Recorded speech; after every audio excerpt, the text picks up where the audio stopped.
Hello everybody and welcome back to Kerbal Space Program, where we just successfully landed this rover on the surface of Dress. And now we need to get ourselves a little bit of data. But first, let's go ahead and extend our solar panels, just so that we can make sure that we can actually transmit this data. That would be nice. We've also scattered around a little bit of debris during our landing here, but that's fine too. So why can't we do a gravity scan? Well, I think you can't do a gravity scan while landed. Is that correct? Let's see here. Log gravity data. Oh, we already have gravity data. Okay, so let's go ahead and review that data and reset it. That's right. We got that on the way down and I was going to transmit it, but we already had it. That's correct. Okay.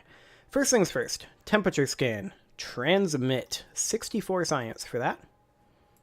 Excellent. Okay, atmospheric pressure scan, transmit, bunch of science for that. We are also going to do our mystery goo observation. And yes, this will break it, that is fine.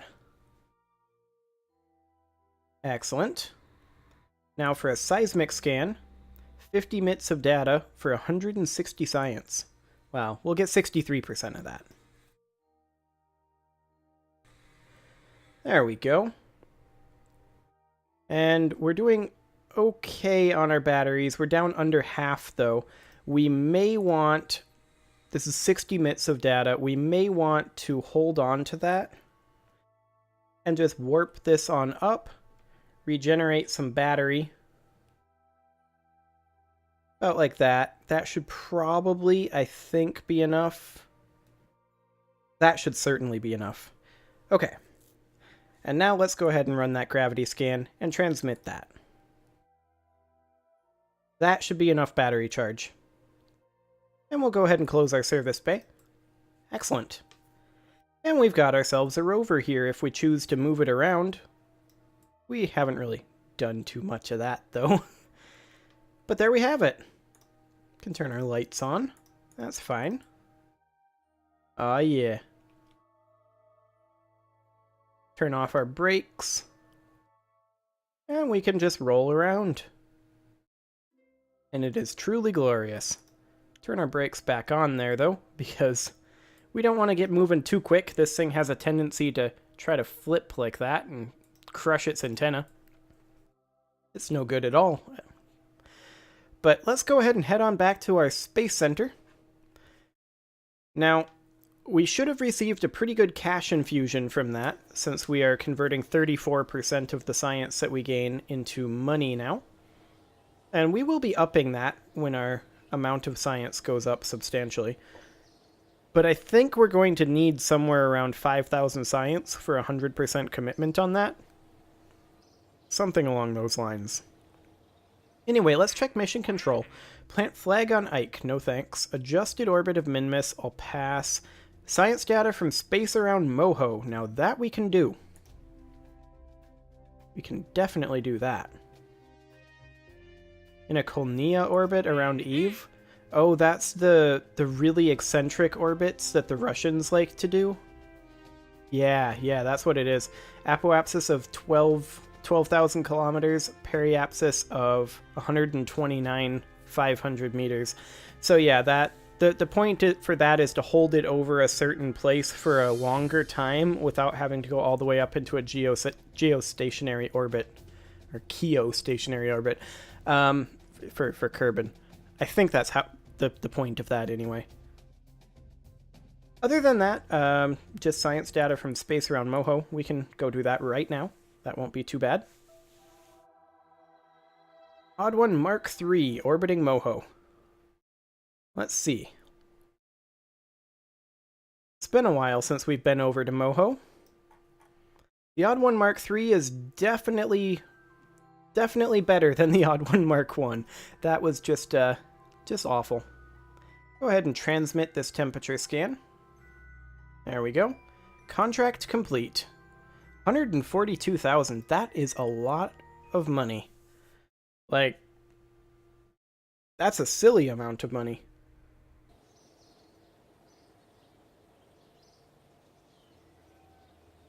Okay, so I think in that case, the next thing that we need to be doing is we need to hop into the VAB and let's open up the good old Geraldo Mark II. Excellent. And now we want to send this guy to Vol. We've got that contract and we want to get that done. So I think this is definitely going to be the best way to do it. So the overarching question is, do we have enough Delta V? Well, we had what, like 3,000 or 4,000 extra Delta V in our maneuvering stage when we detached it. It was a lot. Which means I think we have enough to get to Vol. We should. Yeah, I think we'll have enough.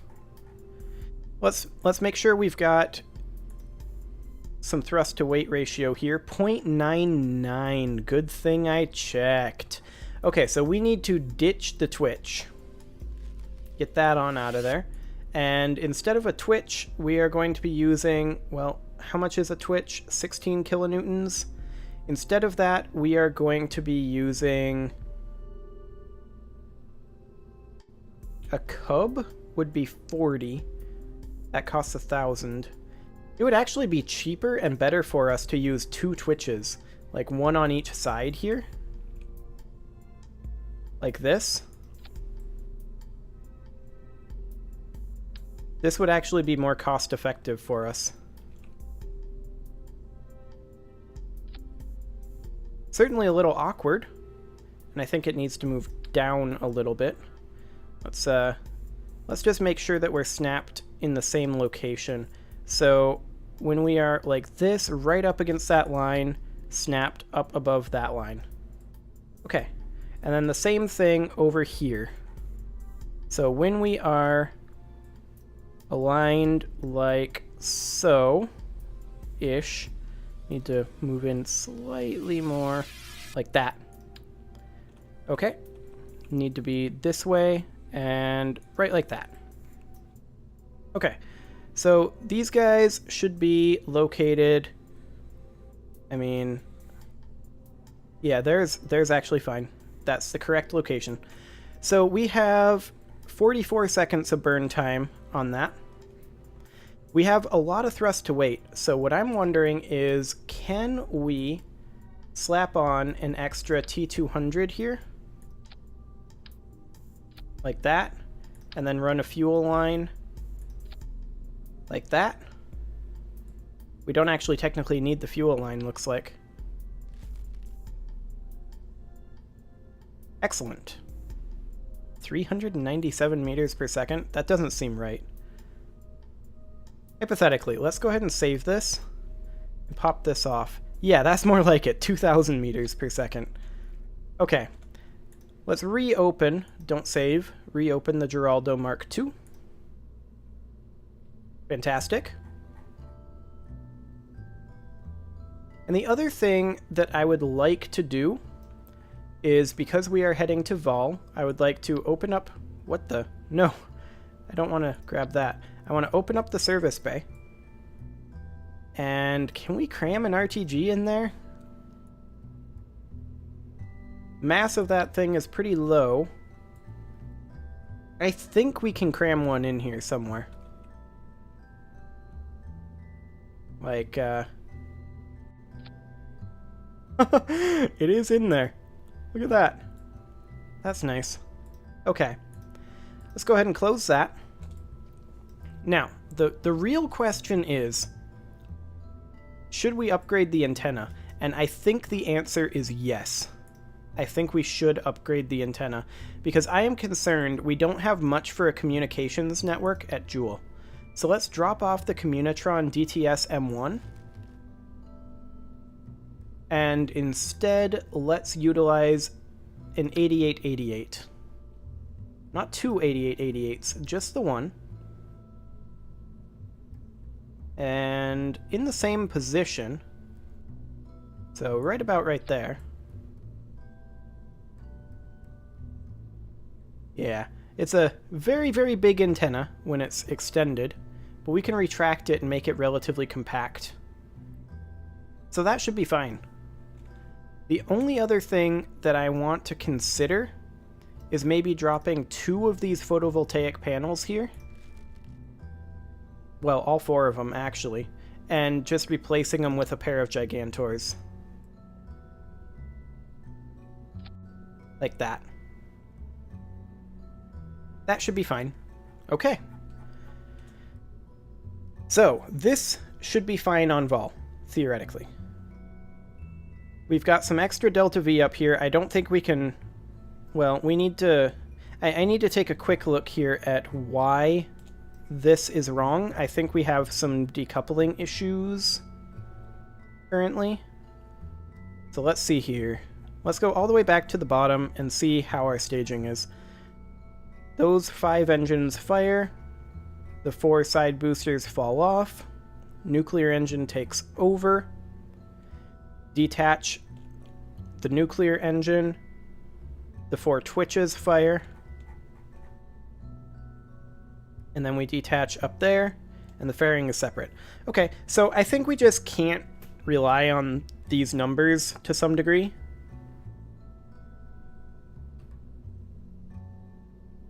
I mean, instead, this is more accurate here. 13,830. So yeah, we actually have 1,500 extra Delta V than what this says. So I think we're fine. Let's go ahead and launch this, and let's head off to Vol. I've never been to Vol before. The only places I've ever been in the Joule system is Joule itself, and then Lathe. So that should be exciting. If we didn't have this contract, then I would be sending communication satellites and getting that infrastructure up and running. But as it is, I think we'll be okay. I hope. We're going to have to be careful about what side of Vol we land on. Of course, we do have the high strength antenna now, so we don't need the Mark IV Stupid Edition that is currently in the Joule system. I should be firing the autopilot right now, though. So let's go ahead and do that. We don't want to do the force roll climb. We can skip the circularization. So yeah, all things considered, I do think that we'll be okay without the communications satellites. We do still want to put them up as fallbacks, but I think we'll be okay without them, at least for now. I think our antenna upgrade will be enough, is what I'm saying. Hopefully, I'm not wrong.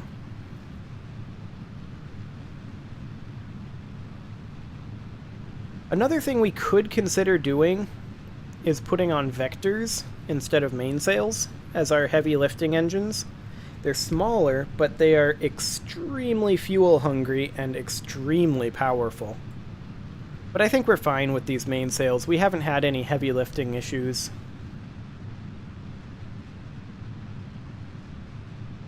And in fact, I'm not sure how much more fuel hungry they are over a mainsail. I'd have to look at that. We've got another 30 seconds here of burn in our side boosters, so that's great. I think we are going to make it all the way to space before we detach these guys.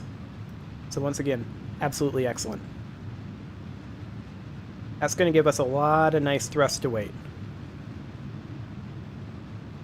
Yeah, we're going to be there. Just barely, but we're going to be there. Okay, RCS on. We need to stop this push back this way as soon as we can.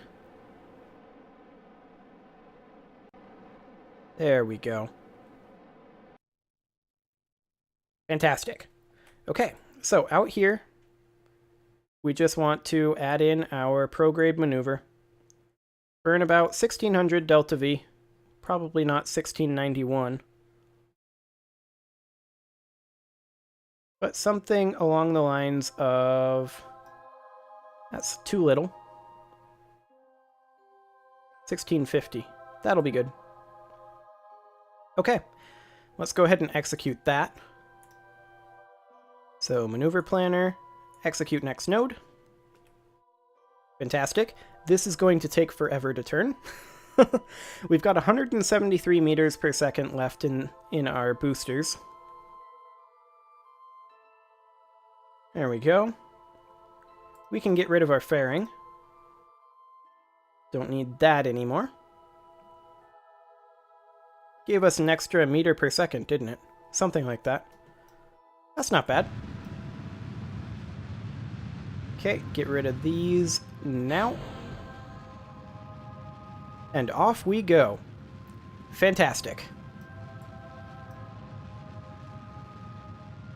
So this is going to be a 1.5-minute burn. Don't want to throttle up, or rather physics warp up, because of this weak point, as I've said numerous times recently. So yeah, this will be just fine. I'm gonna go ahead and turn on brakes right now. We can also extend our Gigantors. There we go. That'll make sure we have enough power for a good long time. We've also, of course, got our RTG. That'll keep us slightly powered. Well, off we go. Vol, here we come. It's going to be a kind of lengthy journey, though. So I'm kind of slating the rest of this episode, plus one episode getting there and maneuvering, and the final episode landing.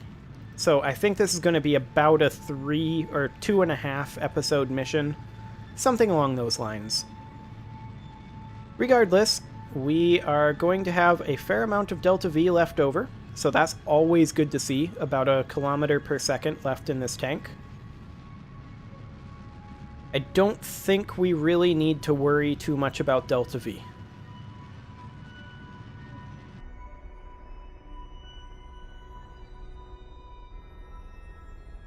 At least, I hope we don't need to worry about Delta V. Let's go ahead and go to Kilrot. And at this point, let's just go ahead and warp to right about here. 12 days. Excellent. And in the meantime, let's go ahead and set Jewel as our target. Jewel is relatively equatorial, but at these distances, I don't feel like 1.3 degrees would make it very viable to get there. So I think we do need to match planes. So I'm just going to go ahead and do a match planes with target node. Once we're in the same sphere of influence, that is. Which will be momentarily. There, now we're in the same sphere of influence. So go ahead and create and execute. Let's just make sure this is doing it correctly. And indeed it is. Node in T-minus 25 days. That's not bad. That's not bad at all. Gonna go ahead and physics warp the turn, but I'm not going to be physics warping the actual burn. We're going to have a regular warp. We should go ahead and extend our Communitron as soon as we're done with this warp. Come on. We have no probe control right now.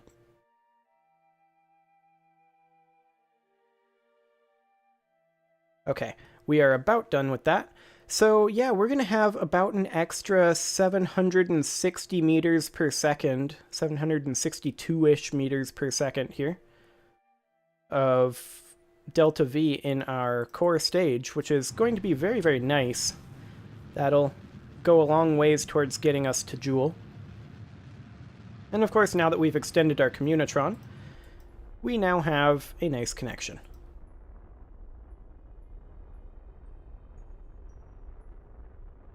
There we go. Kill that rotation.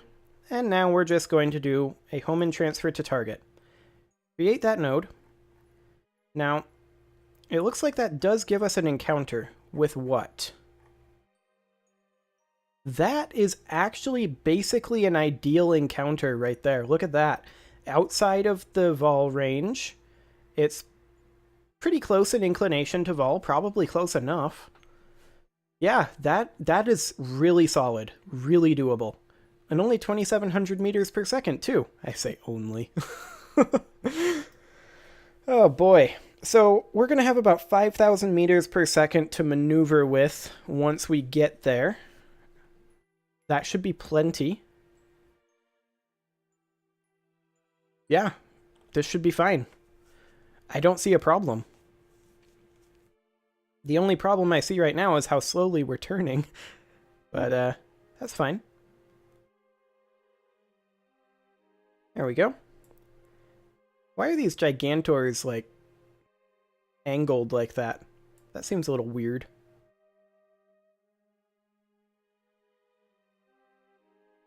I don't know. Whatever. It's fine. We're not going to be landing with them anyway. They're going to be sacrificial. Just need to make sure that we get what we need in terms of electricity on the way down. Once we're on the surface, of course, it doesn't really matter.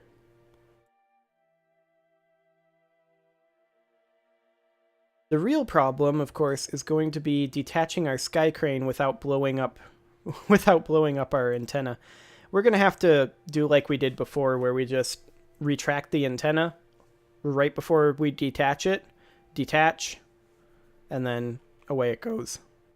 Or throttle it up more. That could be it too. Vol has a little bit more than Dress in terms of gravity, so that'll actually be kind of handy for us in detaching our sky crane. In a way. In a kind of weird way. But we are just about burned out of our core stage. Burning out in 10 seconds. And then our nuclear engine is going to take us quite some time to get there. So let's go ahead and get that going. And now that we no longer have a weak point, I'm going to physics warp on up. Fantastic. See, I put these on in mirror mode. I don't understand why they're angled. They should have been mirrored.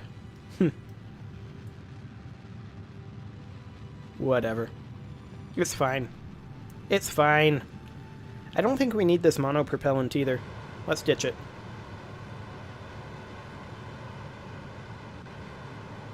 I don't even know why I included the monopropellant. Probably should have taken it off. That's okay, though. We can use it for a little bit extra Delta V. Because, you know, we definitely need that. So the monopropellant will be burned off in a little bit here, not too long. And we've still got another 1600 Delta V to go here.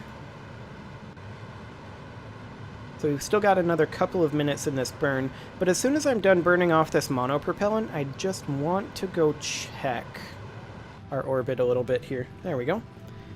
Okay, so this is what we're looking at. I think we just circularize at this periapsis, and then we probably don't even need to match planes. It's very, very close. Probably will match planes, though. And then it's just a Hohmann transfer from there. Like, really, really good encounter here. Couldn't have done better myself, I think. Only thing I probably would have done is tried to move it to about here-ish, but really doesn't have to happen. So the next thing that we're going to be doing is absolutely certainly circularizing at the next periapsis, but that's going to be not for quite some time. Like, this thing is almost 3 years away. So I think what I'm going to end up doing is putting a cut in here, and by the time we come back, we'll have finished this warp, and we'll be like, I don't know, around here or so. Something like that. So anyway, I'm going to put that cut in, and next episode, we'll see about doing our maneuvering in the Joule system, and we'll maybe even go in for a landing. See you all then.